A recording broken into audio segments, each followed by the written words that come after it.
Hi guys, Claudia Boleyn here, and today we're going to talk about the 13th of May, 1536. I have no idea what the light in this video is going to be like. I'm making this much later in the day than usual because Mum has gone out for the weekly lockdown shop and I have a free house. Apologies in advance, potentially for the light, and also because this upload is probably not going to appear until the morning of the 14th. So on the 13th of May, 1536, the order is given to disband Anne's household at Greenwich. This basically means that all her staff are broken up and told to go and work for somebody else. Quite a few of them actually end up working for Jane Seymour. Anne's sister-in-law, Jane Boleyn, who is married to George, is going to be one of those women who's going to move over into the service of Jane Seymour. And as for George, an inventory is being put together of his properties and his belongings. So already they are looking to the redistribution of this, and it's just a question of who can snap it up the quickest. I mean, it's horrible to think about, but it really is like vultures over a carcass, and these people are not even dead yet. This is before Anne and George have even gone to trial. But that is how unjust this situation is.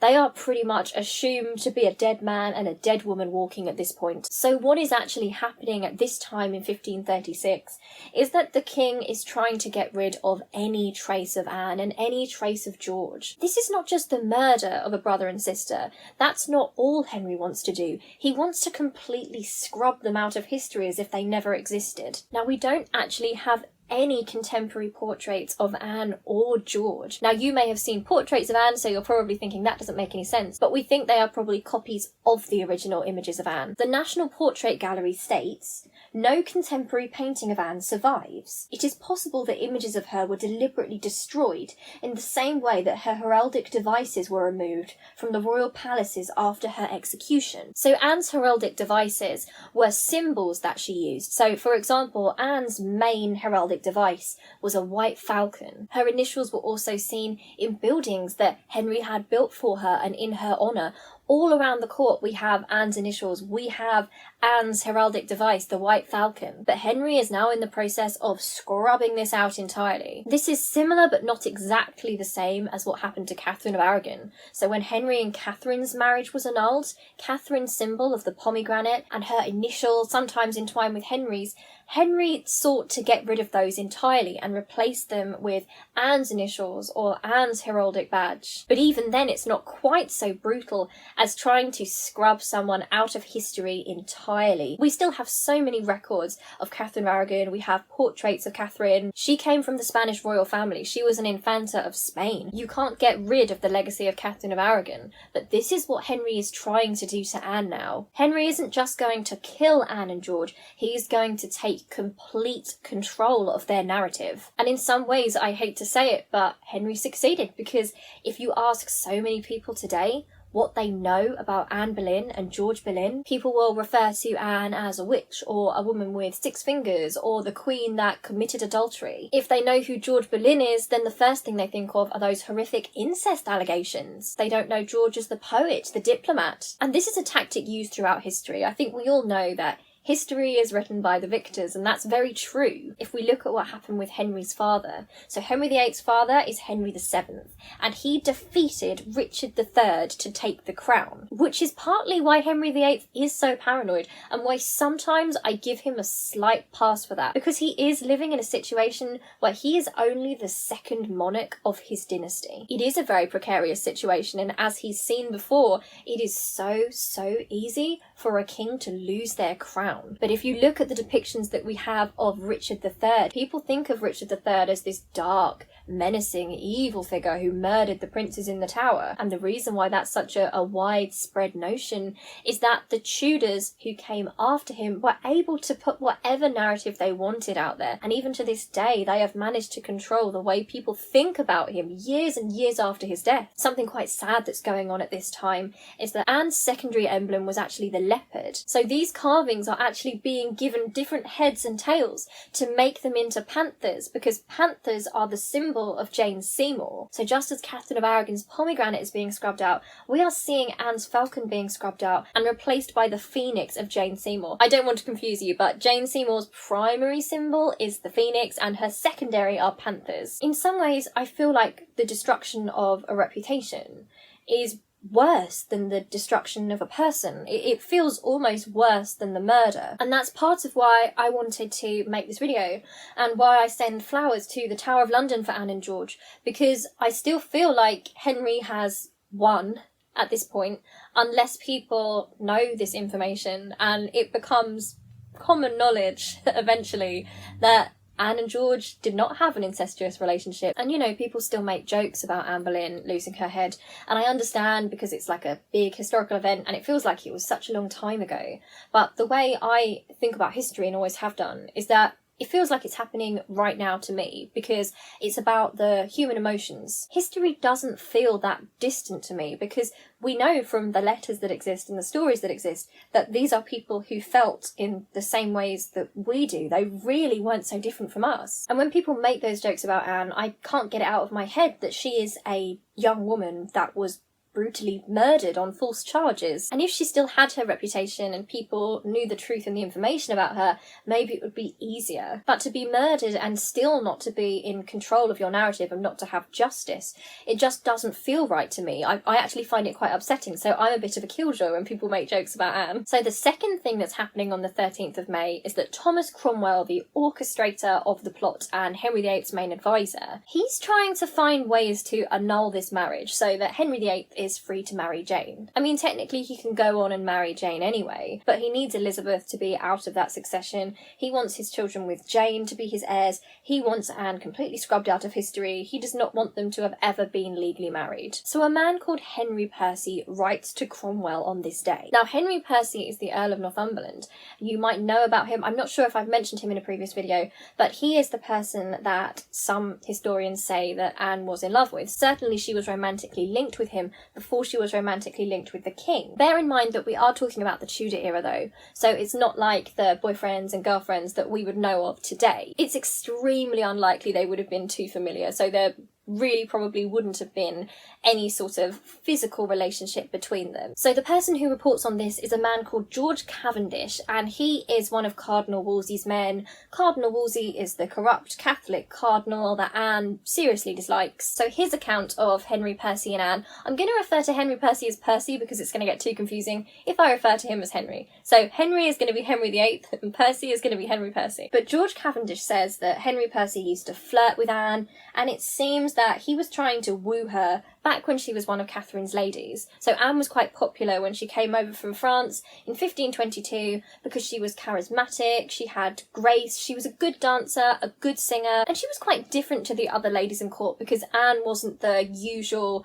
blonde-haired, blue-eyed Tudor ideal. She had long dark hair, she had olive-toned skin. George Cavendish tells us that there was a secret love between Henry Percy and Anne, and that together they had decided that they were going to get married. So obviously this doesn't go ahead, and the story is that Henry was already interested in Anne at that time, although Anne didn't know it, and so he put a stop to this. Although it's probably more likely that the reason the king stopped this idea, if indeed it happened, is because there were already marriage negotiations going on with both of their parents. Because in the Tudor era, in their social class, you didn't marry for love, you didn't choose your own spouse. You would be expected to marry someone of your status or to improve the status of your family. So there have been marriage negotiations going on for Anne with a cousin called James Butler, he's Irish, and Henry Percy's family want him to marry a woman called Mary Talbot because she's more on his social level, and he's going to be the Earl of Northumberland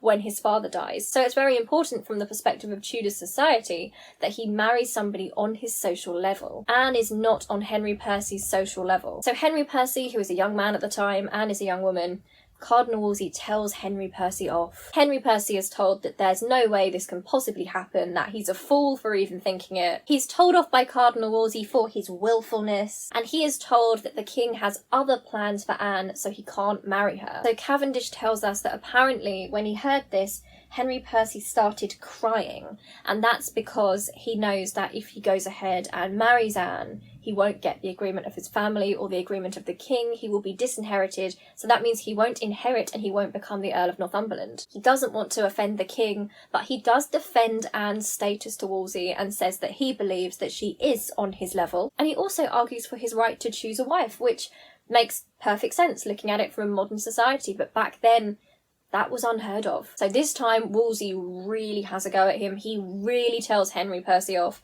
and then he informs Henry Percy's father. So it would seem that Henry Percy was bullied and told off enough that eventually he agreed to it, and he does end up marrying Mary Talbot, who his family wanted him to marry, although it was a notoriously unhappy marriage that he had with her. Now, at one point during this unhappy marriage that he has to Mary Talbot, this is while Anne is seeing the king at this time. She's not married to him because that's going to take quite a long time. As you know, they've got to go through the annulment process with Catherine. But during this time, Mary Talbot and Henry Percy have an argument, and during their argument, Henry Percy tells Mary Talbot that they aren't properly married because he and Anne were pre-contracted. So being pre-contracted basically means that they were betrothed. Mary Talbot reports this information, and this information gets to the Duke of Norfolk. The Duke of Norfolk, remember, is Anne's horrible uncle. But credit to him, he actually doesn't tell the king this time. Instead, he goes straight to Anne and tells her what Mary Talbot is saying. Judging by the fact he doesn't like Anne, it would seem likely, and this is opinion, but it does seem to me that perhaps he was worried that this would influence Anne's rise, because at that point he was still getting something out of that as her family member, as her uncle. Anyway, when Anne finds out about this from her uncle, she goes directly to the king, and she's honest, and she tells him about what's been said by Mary Talbot, but she says that there was no pre-contract. So Anne gives her full permission for this to be investigated. So they investigate Henry Percy and ask him about this to find out what the truth is, and he ends up swearing on the sacrament that they weren't pre-contracted, and it seems to have been something that he said in a rage in the argument. And the reason why I say it's probably more likely that he did just say it in a rage and it wasn't quite true is that swearing on the sacrament was huge in Tudor times. If you swore on the Blessed Sacrament and you lied, then your immortal soul was at risk. You would go to hell. And as you know, people in the Tudor era took their religion extremely seriously. Anyway, so this situation happened before Anne was married to the king. It was sorted out and nothing more was thought of it. However, now in 1536, on the 13th of May, Cromwell, as I said, is trying to find ways to prove that Anne's marriage to the king was invalid, which it wasn't. And he suddenly remembers this incident, and he thinks maybe he can get Henry Percy to change his mind. If he can get Henry Percy to say there was a pre-contract again, then that means that Anne and the king's marriage wasn't valid. Now, this is the letter that Thomas Cromwell receives from Henry Percy. I perceive by Reynold Carnaby that there is a supposed pre-contract between the Queen and me, whereupon I was not only heretofore examined upon my oath before the Archbishops of Canterbury and York, but also received the Blessed Sacrament upon the same before the Duke of Norfolk, and other the King's Highness's council, learned in the spiritual law, assuring you, Mr. Secretary, by the said oath and blessed body, which afore I received and hereafter intend to receive, that the same may be to my damnation if ever there were any contract or promise of marriage between her and me. Henry Percy is essentially saying, we've gone through this before, we did the whole interrogation thing, I swore on the sacrament in front of all these important people, clearly I'm not lying. If you want me to change things now to get rid of Anne, you're mistaken, that's not going to happen. So Cromwell does not get what he wants here, and we don't know for sure. Again, this is opinion, and I want to be really clear when I'm stating my opinion in these videos, because I've had some comments that are totally valid which say that I'm maybe being a bit biased with these, and as someone who studies Anne and George in particular, and they're my interest, I think I can't help but look at their perspective, and especially in a series centering them, I kind of do centre that perspective a bit more. So let me know if I'm not being clear enough between sources and what my opinions are. I am trying to make it distinct when I go between these, so you should know, but if not, let me know. But I like to think that Henry Percy did that out of loyalty for Anne and his affection for her, because I'm sure that doing what Cromwell wanted would have been beneficial for Henry Percy. But instead, he stuck by his principles, he said that he wouldn't lie, and he had sworn on the sacrament. So obviously, again, his religion meant a huge amount to him. He wasn't going to start lying to bring down Anne, because in the end he felt that he would be judged by God, and God would know if he was lying. So Cromwell's got to try and find another way to get this marriage between Anne and Henry annulled and make it invalid. Now, I won't go too far into this right now, but I think you're probably aware that the reason that Henry VIII and Catherine of Aragon had their marriage annulled was the idea that Catherine had originally been married to Henry Henry's brother. Now, it all hinged on whether or not they had consummated the marriage. Now, there's a part in the Bible that says that a man should not lie with his brother's wife because that is like incest. Catherine of Aragon maintained after Arthur's death that she had never slept with him. Again, personal opinion, I think that's quite unlikely since they were married for a while, and if the heir and his wife were not actually having sex, somebody in the court would probably know about that. We also have a comment from Arthur, that's Henry's big brother, who said after he'd gone to bed with her that night he had been in the midst of Spain. But anyway, you can understand completely why Catherine of Aragon would say that, because that is what's keeping her position secure, and that is what's keeping her daughter Mary secure. So no disrespect to Catherine of Aragon there, I can understand if that's a lie, why she would lie. But that was the situation that got the marriage annulled in the first place, because Henry thought that if they had been committing incest in the eyes of God, if she had had sex with Arthur, then they wouldn't have male heirs. Now, I haven't spoken to you about Anne and George's other sibling. They have an older sister called Mary Boleyn.